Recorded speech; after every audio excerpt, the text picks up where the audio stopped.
salaamaaleykum mbokki internautes yi daleen ak jàmm suñu site bi ñu leen di ñaan ngeen abonné te bës ko sa notification bi ñu daal di wax aadu jëm ci attaque bu siège bu taxawu ñaari arrestation nag daal di nay am kii di Abass Fall nag daal di nay annoncé introuvable pour la convocation mu mel nag lu bees daal di nay am ci mbir mi nga xamante ne nii rek moo jëm ci incendie bu siège taxawu Sénégal selon source a yi les enquêteurs nag daal di nañuy poursuivre activement leurs investigations ci wile cadre nag audition bu Abass Fall nag daal di nañ koy programmer pour lundi dernier mais les gendarmes n'ont pas encore pu localiser le chef de file de Pastef dans la capitale malgré leur tentative de le contacter. En attendant, toujours selon nos confrères, ñaari arrestation daal dinay am ci bile dossier confié à la section de recherche yi la interpellation nag daal dinañ koy effectuer dans le cadre des nécessités de l'enquête. D'après source A, c'est à la suite d'une instruction du parquet que les enquêteurs de la section de recherche ont entamé leurs investigations. ñu daal di wax àddu jëm ci caravane bu Ousmane Sonko bi nga xam ne rek daal dinañ koy attaqué foofee ca Koungheul. Malick Gakou parmi les blessés ab pick-up de Takku Wallu vandalisé. Ousmane Sonko tient ses opposants dans le département de Koungheul alors qu'il avait juste de tenir son meeting politique devant le tribunal d'instance. Cortège am bi nag dañ ko daal di attaqué sur le chemin du retour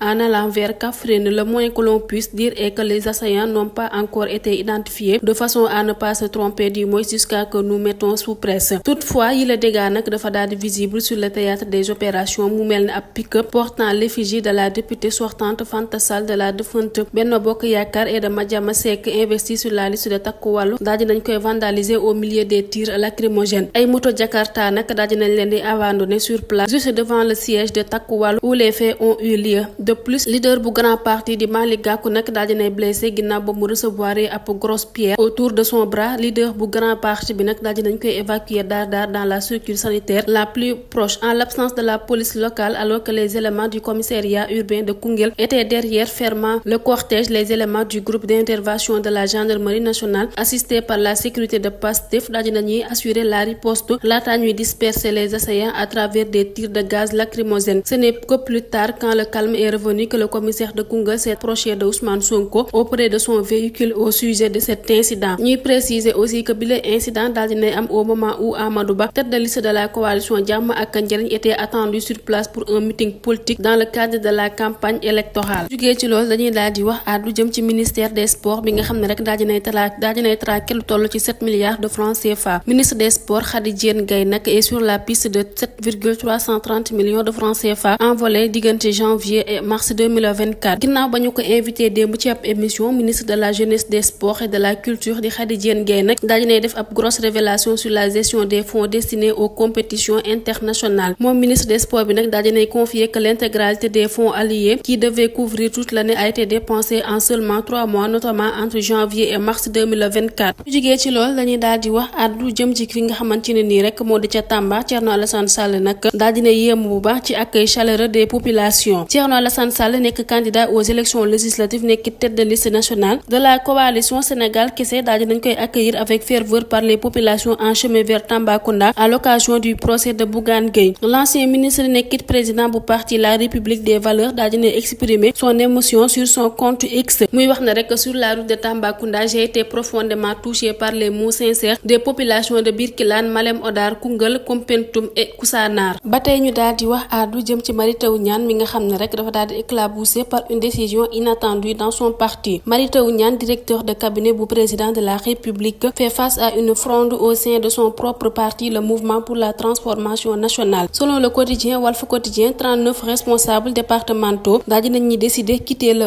MTN pour former une nouvelle entité dénommée Action pour le développement et la souveraineté. Les critiques à l'encontre de Mary Teuw Niane ne s'arrêtent pas là. Leur porte-à-porte a révélé que depuis sa nomination en tant que ministre sous Macky Sall, leader bi nag dafa daal di devenir inaccessible pour les membres de son parti. Durant 5 mois, aucun membre ne pouvait ni le voir ni lui parler. Il a fallu que le comité exécutif se réunisse pour demander au secrétaire général et à la vice-présidente de tout faire pour rentrer en contact avec lui et comprendre les raisons de son silence. Loolee nag mooy kàddu yi ñi nga xamante ne nii rek ñoo di membre bi le parti. Mu mel ni nag situation bi dafa daal di aggravé wu avec l'absence de membres du MTN sur la liste des candidats aux prochaines élections législatives de la mouvance présidentielle. Mu di ab décision boo xam ne rek dañ ko daal di décrire comme la goutte d'eau qui a fait déborder le vase. Il n'y a pas un seul cadre du MTN qui a été nommé. Mary Teuw Niane n'a fait aucun effort pour qu'un membre du MTN figure sur la liste des candidats à l'Assemblée nationale, même pas un suppléant.